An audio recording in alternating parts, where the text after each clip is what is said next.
आजकल इंक्रीजिंगली हमारे पास बहुत यंग पेशेंट्स आते हैं 20 साल के 30 साल के अपने अर्ली 40s के अंदर एक बहुत ही फ्रस्ट्रेटिंग प्रॉब्लम के साथ back pain, low back pain. MRI कराते हैं तो डिस्क डीजनरेशन मिलता है, कोई स्लिप डिस्क नहीं होता है। इस कंडीशन में बहुत फ्रस्ट्रेटिंग होता है क्योंकि ऑप्शंस बहुत लिमिटेड हैं, मेडिसिन इतना सही इलाज करती नहीं है।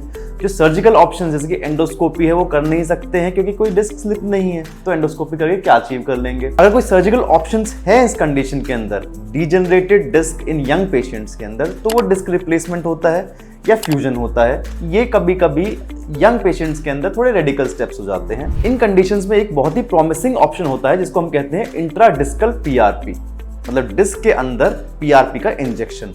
आज हम इसी के बारे में बात करेंगे। हेलो, मैं डॉक्टर ध्रुव शर्मा हूं, आपका स्पाइन एंड ऑर्थोपेडिक सर्जन। मेरी qualification all India institute of medical sciences AIIMS new Delhi से है और आज हम बात करने जा रहे हैं back pain in young patients के बारे में। अपनी ओपीडीज में हम लोग ज़्यादा मरीज देख रहे हैं कि अपने 20 साल की उम्र में, 30 साल की उम्र में, 40 साल की उम्र में कमर दर्द के साथ आते हैं। ये एक ऐसी एज नहीं है जिसके अंदर डिस्क डिजनरेट कर जाए, लेकिन आजकल की लाइफस्टाइल की वजह से लंबे टाइम तक बैठना, पुअर पोस्चर, उसकी वजह से डिस्क का वियर एंड टियर बड़ी जल्दी स्पीड से होता है। सबसे पहले समझते हैं कि डिस्क डीजनरेशन से हम क्या समझते हैं। अब डिस्क डीजनरेशन क्या होता है ये एमआरआई से समझते हैं। इस एमआरआई को इस एमआरआई से कंपेयर करेंगे। अब ये देखिए, एक ये नॉर्मल डिस्क है जिसके अंदर बाहर की लेयर है एनुलस फाइब्रोसस और अंदर की लेयर है जो व्हाइटिश दिख रही है जिसको हम न्यूक्लियस पल्पोसस कहते हैं। और इस हेल्दी डिस्क के अंदर एक क्लियर डिमार्केशन है कि भाई ये है एनुलस फाइब्रोसस और ये अंदर जो व्हाइटिश है वो है न्यूक्लियस पल्पोसस। अब ये देखिए डीजनरेटेड डिस्क, एनुलस फाइब्रोसस और न्यूक्लियस पल्पोसस में कोई क्लियर डिस्टिंक्शन नहीं है। फिर से देखिए, इसके अंदर बाहर की एनुलस फाइब्रोसस, अंदर का न्यूक्लियस पल्पोसस। साफ दिख रहा है कि एनुलस फाइब्रोसस ने एक बाउंड्री बना रखी है जिसके अंदर न्यूक्लियस पल्पोसस सिमटा हुआ है। इसके अंदर ऐसी कोई क्लियर कट बाउंड्री नहीं है, न्यूक्लियस पल्पोसस डिफ्यूज हो गया है, व्हाइटिश कंटेंट कम हो गया है और इसको हम कहते हैं डीजनरेटेड डिस्क। तो व्हाट इज पीआरपी? पीआरपी का मतलब होता है प्लेटलेट रिच प्लाज्मा। एक बहुत ही नेचुरल तरीका होता है आपके खुद के ब्लड को लेके उसको मशीन में प्रोसेस करके सेंट्रीफ्यूज करके प्लाज्मा रिच एक लिक्विड बनाया जाता है। ये जो पीआरपी होता है ये बायोलॉजिकली बहुत रिच होता है क्योंकि इसके अंदर बहुत सारे ग्रोथ फैक्टर्स होते हैं। ग्रोथ फैक्टर्स जैसे platelet derived growth factors, transforming growth factors, vascular endothelial growth factors, insulin like growth factors, fibroblast like growth factors, connective tissue growth factors, hepatocyte growth factors और ऐसे एक एंडलेस लिस्ट है। ये growth factors जब हम PRP inject करते हैं disc के अंदर तो वो रिलीज होते हैं। वहां पे इन्फ्लेमेशन को इनिशियली थोड़ा बढ़ाते हैं लेकिन लेटर ऑन मे बी 5 और 7 डेज के अंदर इन्फ्लेमेशन को काफी कम कर देते हैं। नया टिश्यूज बनने के लिए इसको प्रमोट करते हैं, नया कोलेजन बनता है और आपकी जो डिस्क डीजनरेशन है वो एक नेचुरल तरीके से फिर हील होने लग जाती है। तो ये इन्फ्लेमेशन को कम करके और नए टिश्यूज बना के नेचुरली आपके डिस्क को हील कर देता है। अनलाइक पेन किलर्स जैसे कि दर्द की दवाइयां होती हैं वो केवल पेन को मास्क करती हैं, लेकिन ये रूट लेवल पे आपके डिस्क को हील करता है, एक नई डिस्क को बनाता है और हो सकता है कि आपको even at later stages, later ages पे भी डिस्क सर्जरीज टोटली अवॉइड हो सके। अब बात करते हैं कि इंट्राडिस्कल पीआरपी के लिए आइडियल कैंडिडेट्स कौन कौन से हैं, किसमें उम्मीद की जाए कि इंट्राडिस्कल पीआरपी काम करेगी। सबसे पहला इंपॉर्टेंट पॉइंट ये है कि डिस्क डीजनरेशन में काम करती है लेकिन जो डिस्क हाइट है वो मेंटेन होनी चाहिए।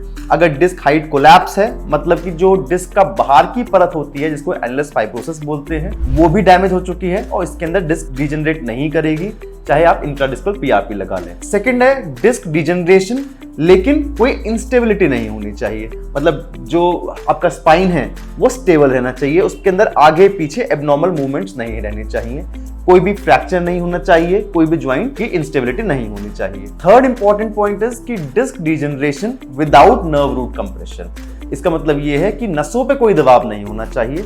अगर नसों पे दबाव है तो इस तरह के लक्षण जैसे शियाटिका है या फिर चलने में पैरों में जलन, सुनपन, ये लक्षण है अगर हैं तो इस मरीज के अंदर इंट्राडिस्कल पीआरपी काम नहीं करेगी। इसको किसी भी तरह की डिकम्प्रेसिव सर्जरी करानी पड़ेगी। जैसे कि हम लोग भी एक्सपर्टाइज रखते हैं एंडोस्कोपिक स्पाइन सर्जरीज के अंदर, तो हम उस तरह की एंडोस्कोपिक स्पाइन सर्जरी से इन पेशेंट्स को रिलीफ दे सकते हैं। फोर्थ इंपॉर्टेंट इंडिकेशन इज कि patient should be young patient. आमतौर पर ऐसा क्यों? क्योंकि ओल्ड पेशेंट्स के अंदर केवल डिस्क ही दर्द का कारण नहीं होती है। आमतौर से ये देखा गया है कि ओल्ड पेशेंट्स के अंदर फैसेट जॉइंट्स भी खराब हो जाते हैं। कुछ अमाउंट ऑफ लिगामेंटम फ्लेवम, जो पीछे की तरफ एक लिगामेंट होता है, वो भी थोड़ा थिकन हो जाता है और वो भी दर्द का कारण होता है। और इंट्राडिस्कल पीआरपी पूरा करेक्शन नहीं देगी, पूरा पेन रिलीफ नहीं देगी। Another important indication is intradiscal PRP केवल उन्हीं के लिए है जिनके लिए सारे कंजर्वेटिव ट्रीटमेंट्स फेल हो चुके हैं। मेडिसिन कोई काम नहीं कर रही हैं, एंटी इन्फ्लेमेटरी ड्रग्स कोई काम नहीं कर रहे हैं, एक्सरसाइज से भी कोई रिलीफ नहीं आ रहा है। Last but not the least, अगर मरीज कोई भी सर्जरी जैसे फ्यूजन सर्जरी या डिस्क रिप्लेसमेंट अवॉइड करना चाहता है तो वो एक ट्रायल इंट्राडिस्कल पीआरपी का ले सकता है, हालांकि उसके रिजल्ट्स गार्डेड हो सकते हैं। इतना बताने के बाद ही हमें समझना होगा कि पीआरपी थेरेपी एक इवॉल्विंग साइंस है, ये एक स्टेम सेल थेरेपी का पार्ट है। हो सकता है फ्यूचर में इससे भी ज्यादा प्रॉमिसिंग टेक्नोलॉजीज आए, जैसे अभी भी रिसर्चेस चल रही हैं बोन मैरो कॉन्सेंट्रेट टेक्निक पे, फैट सेल टेक्निक के अंदर। लेकिन समझ लीजिए कि कोई भी stem cell therapy quick fix नहीं है, ये साइंटिफिक बेस्ड है, इनको भी टाइम लगता है सही होने में। प्रॉपर केस सिलेक्शन बहुत जरूरी है। एडवांस डिस्क डिजेनरेशन में कोई भी ऑर्थोबायोलॉजिक ट्रीटमेंट अभी तक इतनी फ्रूटफुल नहीं रही है। अर्ली स्टेज ऑफ डिजेनरेशन के अंदर इसका ट्रायल देना चाहिए। लेकिन हाँ, हमारा जो step by spine care protocol है, जिसके अंदर हम जनरल वेलबींग से स्पाइन की रिहैबिलिटेशन की ट्राई करते हैं, स्पाइन का पेन कम करने की कोशिश करते हैं और मिनिमम इंटरवेंशन करने की कोशिश करते हैं, उसके अंदर स्टेम सेल थेरेपी या इंट्राडिस्कल पीआरपी एक बहुत इंपॉर्टेंट कंपोनेंट है कि अगर सक्सेसफुल होता है तो कोई भी मेजर सर्जरी अवॉइड हो सकती है। अगर आपको हमारा कंटेंट अच्छा लगता है तो इसको लाइक करें, हमारे चैनल को सब्सक्राइब करें, इस वीडियो को ज़्यादा शेयर करें यंग पेशेंट्स से जिनको बैक पेन है, जो इसका इलाज ढूंढ रहे हैं, सर्जरी नहीं करवाना चाहते हैं। और अगर आपका भी कोई क्वेश्चन है तो कमेंट में पूछ सकते हैं, मैं खुद उसका रिप्लाई करूंगा। Thank you so much.